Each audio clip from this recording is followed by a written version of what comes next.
जय जय साईं राम।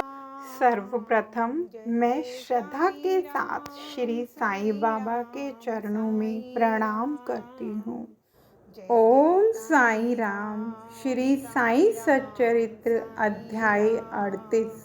नाना साहिब द्वारा देव मूर्ति की उपेक्षा। जाति न पूछो साधु की, पूछ लीजियो ज्ञान, मोल करो तलवार का, पड़ी रहन दो म्यान। कुछ व्यक्ति अपनी कल्पना के अनुसार बाबा को ब्राह्मण तथा कुछ उन्हें यवन समझा करते थे, परंतु वास्तव में उनकी कोई जाति न थी।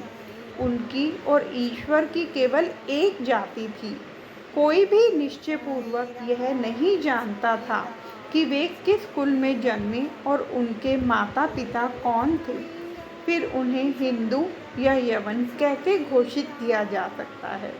यदि वे यवन होते तो मस्जिद में सदैव धुनी और तुलसी वृंदावन ही क्यों लगाते और शंख, घंटे तथा अन्य संगीत वाद्य क्यों बजने देते?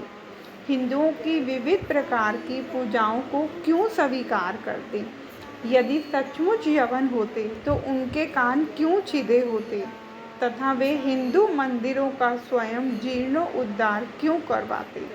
उन्होंने हिंदुओं की मूर्तियों तथा देवी देवताओं का जरा सी भी उपेक्षा भी कभी सहन न की। एक बार नाना साहेब चांदोड़कर अपने साधु श्री बिनीवले के साथ शिरडी आए। जब वे मस्जिद में पहुंचे, बाबा वार्तालाप करते हुए अनायास ही क्रोधित होकर कहने लगे कि तुम दीर्घकाल से मेरे सानिध्य में हो, फिर भी ऐसा आचरण क्यों करते हो?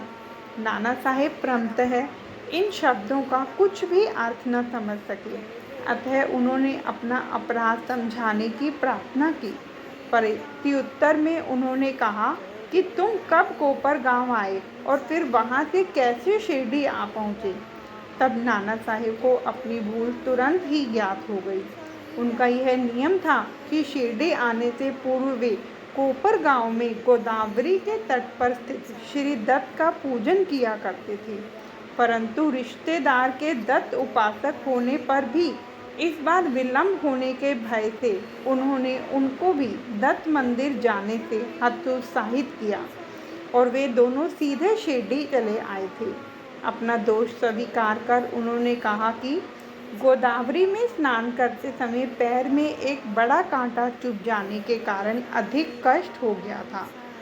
बाबा ने कहा कि यह तो बहुत थोड़ा सा दंड था और उन्हें भविष्य में ऐसे आचरण के लिए सदैव सावधान रहने की चेतावनी दी। जय साईं राम।